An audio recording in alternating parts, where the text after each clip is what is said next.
देखिए, इस बार के इंडिया गठबंधन की होने वाली बैठक में कहा जा रहा है कि सब कुछ फाइनल हो जाएगा। बिहार के अंदर कौन सी पार्टी किस सीट पर चुनाव लड़ेगी, इसी के साथ आपको बता दें कि देखिए, आज हम जनता दल यूनाइटेड की बात करेंगे। जनता दल यूनाइटेड देखिए इस बार के चुनाव में कौन कौन से सीटों पर अपने दावेदारी ठोक रहे हैं और कहा जा रहा है कि इंडिया गठबंधन की इस बैठक में इस लिस्ट को सौंपा जाएगा और कहा जा रहा है कि इंडिया गठबंधन की बैठक में इतने सीटों पर जनता दल यूनाइटेड की ओर से यह डिमांड उठाया जाएगा। कौन कौन से सीट पर जनता दल यूनाइटेड अपने दावेदारी ठोक सकते हैं और आपको बता दें कि देखिए, सबसे पहली सीट की हम बात करेंगे नालंदा लोकसभा।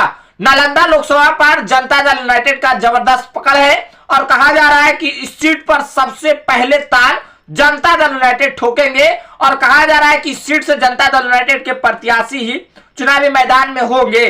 और देखिए, अगली सीट की अगर हम बात कर ले तो वाल्मीकि नगर लोकसभा। वाल्मीकि नगर लोकसभा से भी जनता दल यूनाइटेड का प्रत्याशी हो सकता है और उसी के साथ आपको बता दें कि देखिए, सीतामढ़ी लोकसभा, सीतामढ़ी लोकसभा से भी जनता दल यूनाइटेड के प्रत्याशी चुनावी मैदान में रहेंगे। और उसके बाद आपको बता दें कि सुपौल लोकसभा, सुपौल लोकसभा से भी जेडीयू चुनावी मैदान में अपने प्रत्याशी को उतार सकते हैं। और उसके बाद आपको बता दें कि खगड़िया लोकसभा, खगड़िया लोकसभा से भी जदयू का प्रत्याशी हो सकता है। और आपको बता दें कि वैशाली लोकसभा, वैशाली लोकसभा सीट पर भी देखिए जदयू का पकड़ माना जाता है और कहा जा रहा है कि इस सीट से भी जनता दल यूनाइटेड का प्रत्याशी हो सकता है। और देखिए, काराकाट लोकसभा, काराकाट लोकसभा से देखिए उपेंद्र कुशवाहा का पकड़ है और लेकिन जनता दल यूनाइटेड इस सीट से कड़ी टक्कर देंगे उपेंद्र कुशवाहा को। और कहा जा रहा है कि इस सीट से जदयू और उपेंद्र कुशवाहा के बीच मुकाबला हो सकता है।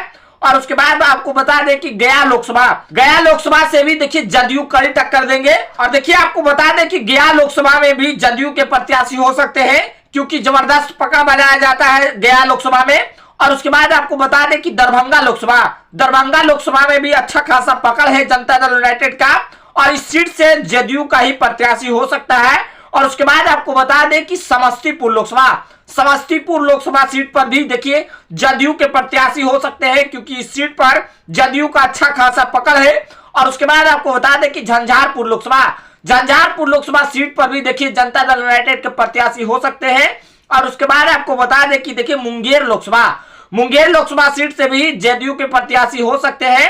और आपको बता दें कि देखिए मुजफ्फरपुर लोकसभा, मुजफ्फरपुर लोकसभा सीट से भी जदयू के प्रत्याशी हो सकते हैं। और कहा जा रहा है कि इस सीट से अगर जदयू चुनावी मैदान में नहीं रहेंगे, अगर वीआईपी इंडिया गठबंधन के साथ आते हैं तो मुजफ्फरपुर लोकसभा इंडिया गठबंधन को हो सकता है, इंडिया गठबंधन की ओर से वीआईपी पार्टी को दिया जा सकता है। लेकिन इस सीट से जदयू का अच्छा खासा पकड़ है और इस सीट पर फिर से जदयू चुनावी मैदान में अपने प्रत्याशी को उतार सकते हैं। और उसके बाद देखिए गोपालगंज लोकसभा, गोपालगंज लोकसभा से भी जदयू चुनावी मैदान में अपने प्रत्याशी को उतार सकते हैं। कटिहार लोकसभा, कटिहार लोकसभा सीट से भी देखिए जदयू के प्रत्याशी हो सकते हैं और इस पर भी जनता दल यूनाइटेड का प्रबल दावेदार के रूप में माना जा रहा है। तो देखिए, इन 15 सीटों पर जनता दल यूनाइटेड की ओर से सबसे पहले लिस्ट जो है कि इंडिया गठबंधन को हो सकता है कि दिया जाए। और कहा जा रहा है कि इन 15 सीटों पर सबसे पहले दावेदारी जनता दल यूनाइटेड ठोकेंगे। इन 15 सीटों पर जनता दल यूनाइटेड का अच्छा खासा पकड़ है और फिर से चुनावी मैदान में अपने प्रत्याशी को जनता दल यूनाइटेड की ओर से उतार सकते हैं इन सीटों पर। अब देखिए, इंडिया गठबंधन की ओर से कौन कौन से सीटों पर चुनावी मैदान में जनता दल यूनाइटेड के प्रत्याशी रहेंगे, फिलहाल आने वाला वक्त ही बताएगा। आज के लिए इतना ही। अगर इस वीडियो को यूट्यूब चैनल पर देख रहे हैं तो हमारे चैनल को सब्सक्राइब कर लीजिएगा। अगर इस वीडियो को फेसबुक पेज पर देख रहे हैं तो हमारे पेज को फॉलो कर लीजिएगा। कमेंट बॉक्स में अपनी प्रतिक्रिया जरूर दें। मिलते हैं अगली वीडियो में, तब तक के लिए जय हिंद, जय भारत।